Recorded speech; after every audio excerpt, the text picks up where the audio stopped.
Well, hey there, writer. Welcome to the Resilient Writers Radio Show.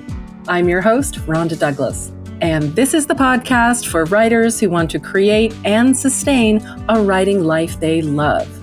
Because, let's face it, the writing life has its ups and downs, and we want to not just write, but also to be able to enjoy the process so that we'll spend more time with our butt in chair getting those words on the page. This podcast is for writers who love books and everything that goes into the making of them. For writers who want to learn and grow in their craft and improve their writing skills. Writers who want to finish their books and get them out into the world so their ideal readers can enjoy them. Writers who want to spend more time in that flow state. Writers who want to connect with other writers to celebrate and be in community in this crazy roller coaster ride we call the writing life. We are resilient writers. We're writing for the rest of our lives, and we're having a good time doing it. So welcome, writer. I'm so glad you're here. Let's jump right into today's show. Well, hey there, writer. Welcome back to another episode of the Resilient Writers Radio Show. I'm here today with Carolyn Dawn Flynn. Carolyn is an 8-time published author. She's a TEDxWomen speaker, and she's winner of the 2014 Rick Bass Montana Prize for Fiction and owner of the Story Catalyst at Soulfire Studios, which nurtures authors, business-minded artisans and creative entrepreneurs. And she's also a book developer and elevates people through the power of words. She's also the author of Boundless, which came out in the fall of 2024. And it was longlisted for the 2021 Dyslexia International Memoir Prize. And it started from a creative nonfiction prize called Resurrection that was published in 4th Genre. So I'm really interested in chatting with you, Carolyn, about Memoir today and about in particular, your memoir, Boundless. Can you tell me when did you decide that you were going to take an essay that you had written and turn it into a full book? It only took me 10 years to figure it out. Okay. That's all.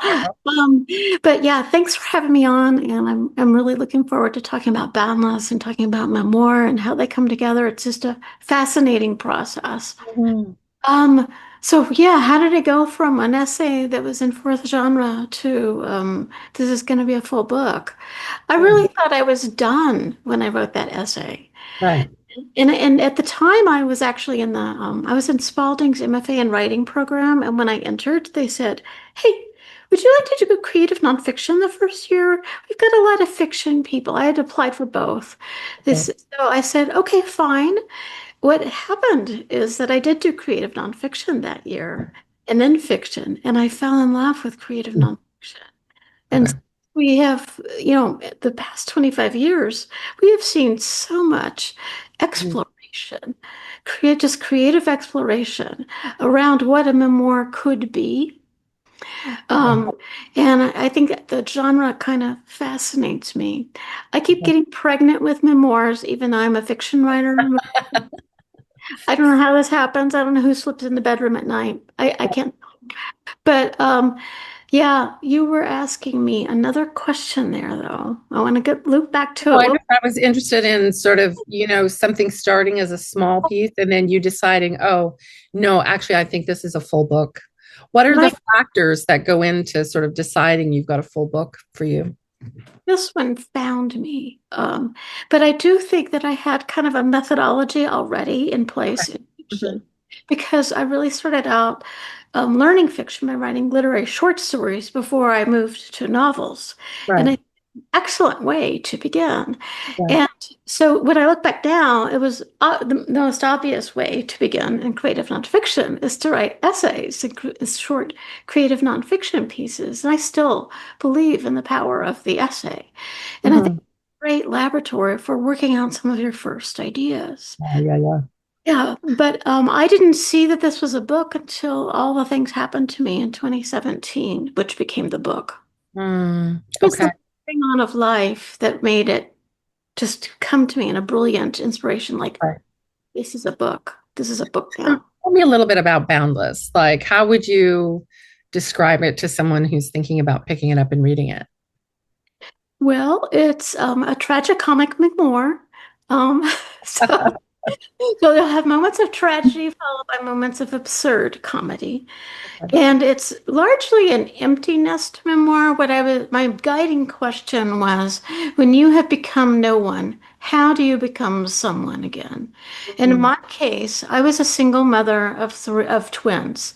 Mm. So they were graduating at the same time from the same high school, going off Okay. to college at a different stage, but basically two-thirds of my family was leaving at once. Mm. Same time that as a journalist, I was making this transition from being Mhm. a journalist to the book coach and developmental editor that I am now. Mhm. But I still didn't want to leave that profession. It was sort of making it Wow. very hard for me to stay, but I didn't Mhm. want to leave.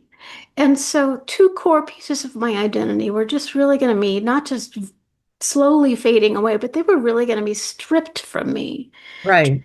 in May of 2017. Wow. So, Okay. was experiencing a colossal failure of the imagination as to Mm. what would be next. I Right. knew a lot about reinvention, or so I thought, because most of my book development, my other books are all about self-help nonfiction, and my big core of my book development coaching is with people who are reinventing themselves and Right. they're resilient and they're writing a book about their resilience. And here I was, Right. I just don't I don't know I what to mean, do. it is, nobody really talks about it, but it is a hard phase in life, that empty nest, who am I kind of, space. So, yeah, absolutely. Yeah, Absolutely. and I also what I learned Mhm. that you can regain your emotional agility at Mm. midlife. And in fact, it's almost necessary to do Yeah. that. Right. And what happened to me, there's a moment in the book where my sister, who had she had as her email address the date at which she would become empty nested, which was in the future, about 4 years Oh, in the wow. future. Okay. So she was kind of, hoping Yeah. for that moment of freedom. And I'm over here like I'm just drowning in an ocean of freedom. And she goes, "You have the most freedom that you have ever had in your adult life." The idea was so juicy to her. I think if I had seen her, like we were on the phone, if I could have seen her, she would have been drooling at how juicy the idea was. Right. Uh, I said, freedom is confusion. Right. It's just confusion.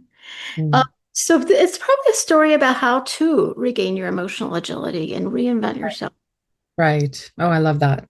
So Yeah. necessary for so many people at exactly that phase of life.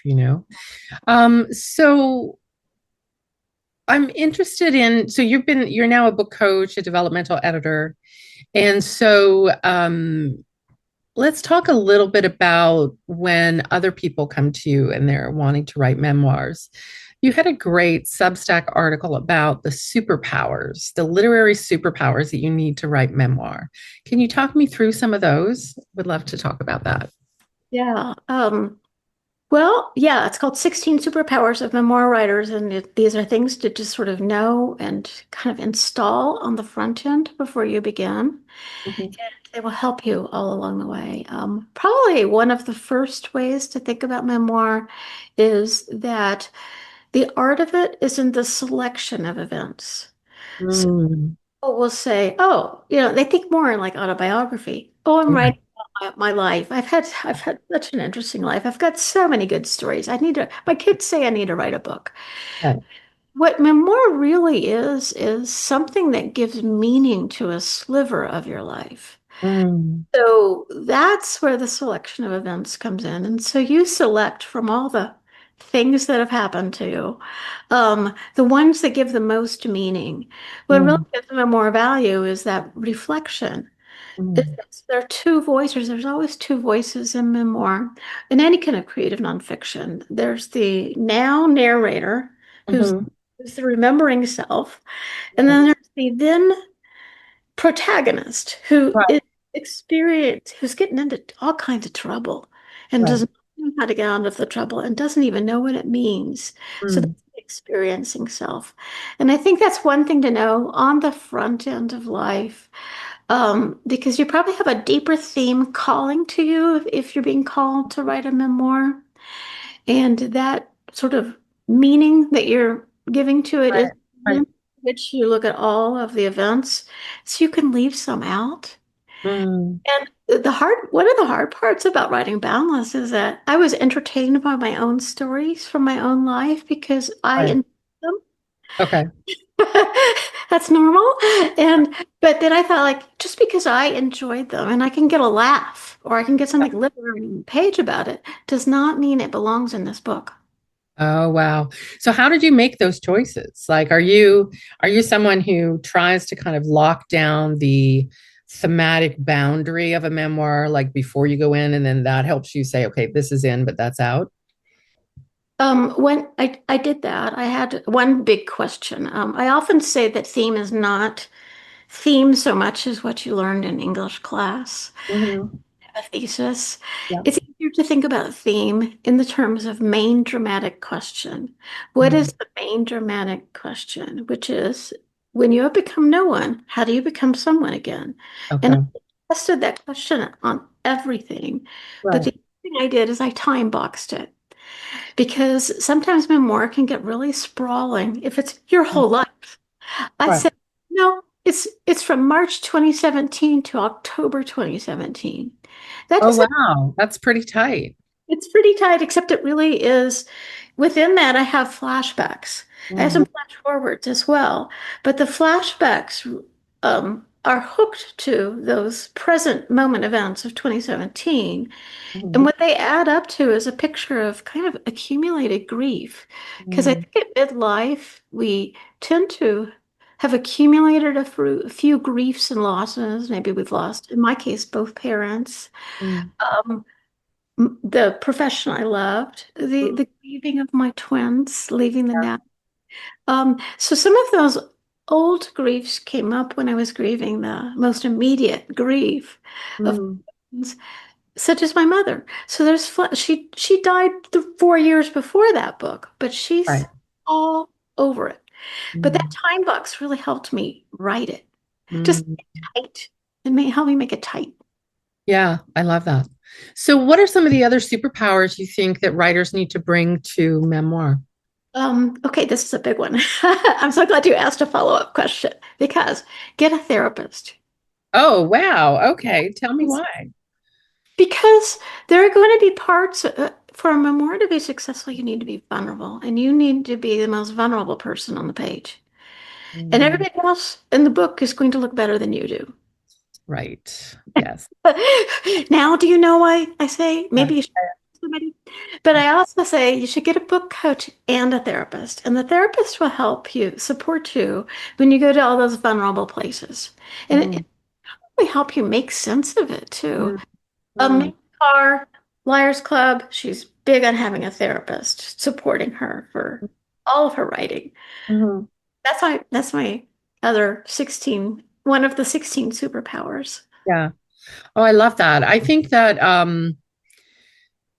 one of the things I see in my students when folks are working on a memoir is, they kind of come up against they're writing away and then all of a sudden they trip over something that's a little more raw and unprocessed than some of the other things. So I could see where talking to a therapist about that would be really, really helpful. Why do you say you should also have a book coach? I mean, lots of folks think you just sit down and write the damn thing. Yeah. Book- And I've been doing this for 10 plus years now. Mhm. Can head off a bunch of problems that make the revision tough. And if a revision is tough, what happens to it? You keep it in the drawer. Mhm. But one of the number one things that a book coach can help with is really help you identify not just the theme or the main Mhm. question, but the scope of the book. Uh, Mhm. Help you validate things like your tone. Is the Mhm. is the voice right? Is the voice even there? Do I have a voice? What's my voice? Um, and answer questions early on. This was not a book coach who shared this with me, but it was a publishing consultant who read the first few pages, and she said, your children are distinct from one another, even though they're twins. They're boy-girl twins, so they're Mhm. just that way. But she says they're distinct in terms of their personality in just the first 30 pages, not even the first 30 pages, the first 10 pages. Mhm. Now, a book coach or someone, a professional, can give you Mhm. that validation of go, I'm on the right track with the way I'm depicting the children. I am on the right track with the way that that has an effect. There are things that you just don't know what the effect is. The writer's biggest question is, how is this coming across to you? Mm. And the book coach is that first fresh read. Mm. I did say go get a therapist, and I think I do believe that. But Mm. there are times when you mentioned sometimes when people are writing a memoir, they hit this real rough spot. Yeah. There's some block in there, and I will tell you that I do a lot of emotional support. My book coaching strategy is intellectually rigorous and emotionally supportive. And that Right. combination has really worked well for so many of my author clients. Oh, I love that. But I've seen this happen so many times when somebody writes a memoir, is that they have 7/8 lived the story. There's another little What do you piece. mean by that? Say more about that. Seven, Yeah, eight lived. yeah, there's another little piece that has unanswered questions that they have by activating the memoir, writing a draft, investing in a book coach, just investing in a writing program, writing classes, somehow investing in it and committing sort of brings up that 1/8 part that you need to look at and finish. It Mm. could be that you think you resolved that relationship, but you didn't. I had one memoir writer I'm thinking of now, and she really needed to see that man one more time Oh, okay. to meet in LA and have that one more conversation and be on the beach and for it all to be clear to her. And once that happened, She could she, finish it. yeah, Mm. but somehow, yeah. But I think that's the best place to start because it's alive. Right, right. So, Carolyn, how do you think about structure in memoir? What are the questions that come up for you when you're thinking about structure in memoir? Well, I actually used this is funny because people who've read it have said two different things. Or actually, one person said both things. But I actually I had this wall in the back of my garage that I had painted with chalkboard paint when the Okay. twin little, and it's 21 feet long, 9 feet high. So it's huge, huge. Mm. That is where I mapped out the structure of Boundless.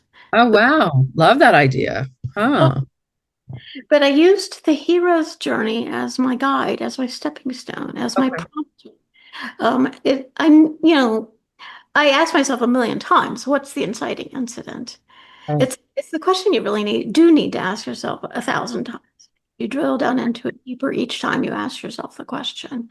But I used other prompts, like, there's a step on the hero's journey called crossing the threshold, Mhm. step on the hero's journey called fertile confusion, or the going into the innermost cave before you go out and have the final culminating. I don't want to say battle because it's Yeah. so Yeah. old male hero's journey thing. Right. Mhm. But the final culmination, the apex of the story, but the inner work is going into the innermost cave. Those were all prompts for me. So, Oh, okay. and I felt like I had, oh, not only did I have something that I lived through that was profound, I have something that has a story spine to it. I could Mm, spine of the story. yeah. And I stepped back from that chalkboard and I said, good. So all I need to do is stay present to every scene I write. Right. All I need to do is stay present to every scene I write. That's where the therapist comes in. Yes, I can totally see that. But also, I think, one of the important things you're saying there is it's so important for most of a memoir to be written in scene so that, it's not like just telling what happened, it's writing it in scene. Can you say a little bit more about that? Yeah, and that's a lot of my book coaching is getting people to the scene. And the wonderful thing about scene is that it shows, so you don't have to say, "Oh, by the way, did you see how I was really sad there?" Mm, yeah, yeah. I'm exaggerating, of Yeah. course. Yeah. But by doing it in scene, you actually evoke more empathy. Mhm. That's why, all the studies say fiction is just one of the best things for empathy. Memoir is not too far behind that, but the obstacle that memoir has is the I. It really is. Mm. Uh, you know, you have to, this, there's something about, like, if it was a named character and just a she, Mhm. you might actually have more empathy for that person than the I. So Mm. by showing and seeing it gets the I out of there. You just show that that's the person who's lying on the floor crying. You know, Right. Yeah. show them lying on the floor crying and then getting up and going to Maya Resort, which is something that happens in the book. But yeah, I think that's it. And I also just have a love for the power of scene because they can encapsulate so much. They're not just, a scene is never just about one thing that moves the plot along. It's Mhm. usually external action. So yeah, something has changed. They were driving to Right. California, they're in California. But there's an internal change as well. So scenes are emotional change, their atmosphere, their Mm. what's being said, what's not being said, Yeah, the absolutely. superiority of that character. So, and scenes actually, because they can encapsulate so much, actually help you write a shorter book. Oh, okay. Yeah. Do you feel like a memoir has like what would you say is the ultimate length of a memoir? Like what if I'm going to sit down now and I'm going to write a memoir about, this period in my life that all comes together around a theme. What should I be aiming for? Is it 300 pages, 250 pages, 70,000 words? Like what am I? 80,000 words is, 80,000 words. Yeah. and particularly for any first-time writer, whether it's memoir or fiction, you want to be well under that 100,000 mark. Oh yeah. It's very hard to get your first book out there if it's more than that. But 80 is about the sweet spot. Okay, I love that. Yeah, yeah, yeah.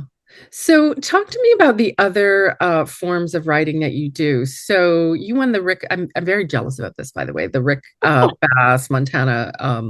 What was it called? The Montana Prize for Fiction, because I love Rick Bass as a writer. So, you're a big fan of short pieces, both creative nonfiction and the short story. And I think, do you have a you've published several fiction pieces like short stories in different Mhm. literary magazines and so on. So do you have a favorite genre? Like is there one that you when you sit down, it sounds like it's memoir, but I don't know. I don't want to assume. I know.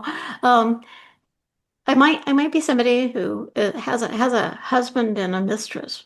Wait, that's wrong. I might have just used some gender words Right. there. Yeah, A yeah. spouse and a mistress. Um, Mistress is still female, isn't it? Yeah. Yeah. Why why don't men have a word? Uh, Well, let's move on. I think I love them both. Okay. Yeah, yeah. Them Um, both. I love fiction because it's the freedom to just make it up. yeah. Come up with a character that is, little bits of people you've observed, but is its own unique thing. I love it when they just go flying off the page and you go, "Oh, I didn't know we were going to New Orleans." And you go, and the character goes, "Well, yeah, we need to be there. It's obvious that I can't live my story unless I do this and I say this and I am here." And you're like, okay, Do you're you like, also do you know like when an idea comes to you, do you know the genre that you want to take it into? Like, are you like, oh, for sure that's creative nonfiction, or for sure that's, memoir, a form of creative nonfiction, or for sure that's fiction? How do stories and pieces, creative nonfiction or otherwise, come to you? yeah, that's a really good question. Sometimes I just know, Hmm. and sometimes I have to sort it out. Okay. And I think the fiction that I'm working on now is one that I kept trying to write as memoir, and I just said, Really? it's Okay. not going to work that way. And And why wouldn't it work that way? Like, tell me a little bit about why it couldn't be memoir and you needed to fictionalize it instead. well, I think part of it is, in that case, it is other people and Mm. it's the scope of the story. And so I thought like, oh, this is a better story when I've got it just fiction, because it can focus in pretty tightly on the relationship between the father and the daughter. Okay. It gave me Okay. permission to have different siblings, Yeah. gave me permission to have different husbands than the husbands I've had. Like at first I was like, oh, well, of course, her story is she gets married when she's 21, and then when she's 31, she gets divorced. And then I went like, no, she doesn't.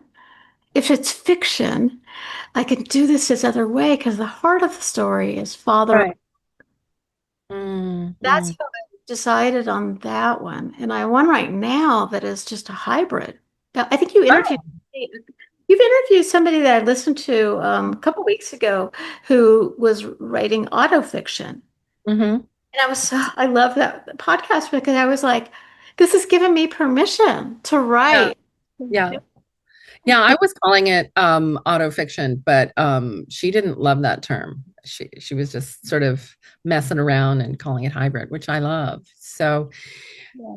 let me ask you, you've written seven nonfiction books on topics like creative visualization and mindfulness. How does that connect with your fiction in your memoir work? How it connects is probably that, probably two ways. Mm, One is that they're just great practices yeah. for mindfulness meditation is really good for just being able to have a calm, clear mind. I say the most precious thing a writer has is your mind. And the Yeah. most precious thing you have is your ability to observe the world and observe it really unmediated. We, Mm, unless you really meditate, we don't have very unmediated observations of the so world. true. Yeah. So it's a way to protect your originality. Mm, So it's really the practice that's beneath everything. And the yeah. creative visualization piece is that, it's you visualize it and you act as if. Hmm. Book is a long haul. It takes a while. Takes a while to revise it. It takes a while to find its happy home for publishing. Yeah. So that visualization technique is a way of just sort of building. It's like you build a mosaic on the Mm, wall of your mind, and you just keep filling in all the beautiful tiles. mm, There's a good practice for that, and it probably both of those keep me pretty grounded in, a spiritual belief system that helps me just a wise person. I think mhm. necessary for a writer to be a wise and interesting person. Yeah, and to kind of feel, I mean, for me, it's how I manage my creative anxiety, right? So it's really natural for all artists, including writers, to have creative anxiety because we know we want to create this thing, but we don't know if we can get there, usually. And so it just, triggers your parasympathetic nervous system and just calms you the F down, right? So yeah, helps a lot for me, the mindfulness piece for sure. So thinking about Boundless and your own experience writing Boundless, what advice would you give to someone who's like, oh, I think I have a memoir in me? I've been thinking about it for a little while. And yeah, I think I want to write a memoir. Yeah. I would recommend probably all those 16 superpowers. Just get those Right. in. I'll link that up in the show notes. Yeah, good. Thank you. And I would recommend, I think I'm going to recommend getting a book coach. Yep. It just shaves off the time. It really does. It shaves off all the dead alleys you might go into. And what I do is I preserve that untamed part of the writer, that wild beauty that got you there in the first place. Mm, mm, I work with a book coach who lets that unfold as it will. But the other one is read like a writer. Really. mm. So I usually pick two. I call them scripture books. Okay. Scripture, like some serious written stuff here, some Mhm. serious wisdom. But Yeah. usually I pick two books that are my scripture books, and those books either have a sensibility, tone, structure, or point of view. For Right. instance, if you know you're going to write a third person point of view for fiction, or if you know be writing in the I perspective for memoir, then read books written with that point of view. So I Yeah. usually pick two and have a few more sort of Yeah. about bits and pieces of them and read. like a writer. How are they producing the effect that you are feeling? Hmm. Actually there on the page that makes you love that writer so much. Yeah, I love that. I think sometimes writers think, oh, I shouldn't read other writers, when I'm working on my book because I'll be overly influenced. But that hasn't been my experience. Has it been your experience? No, Oh, no. yeah. And the Um, inspiration is always good. yeah, but I read promiscuously. Yeah, I do too. So, Yeah. so, so that probably helps.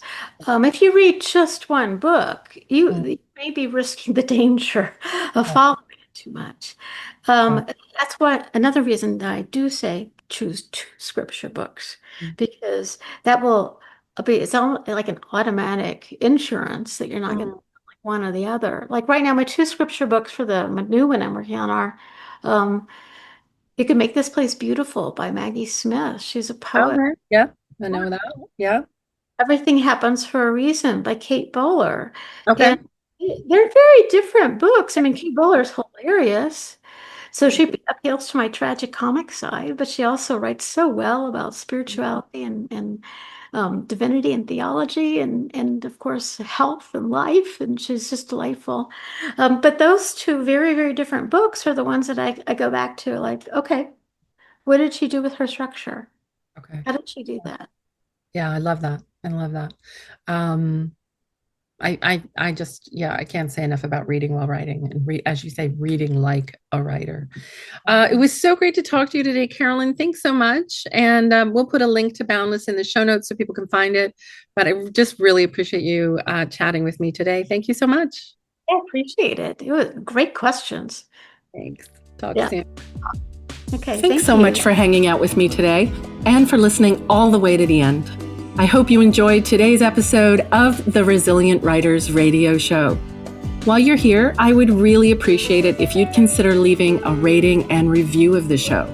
You can do that in whatever app you're using to listen to the show right now, and it just takes a few minutes. Your ratings and reviews tell the podcast algorithm gods that yes, this is a great show. Definitely recommend it to other writers. And that will help us reach new listeners who might need a boost in their writing lives today as well.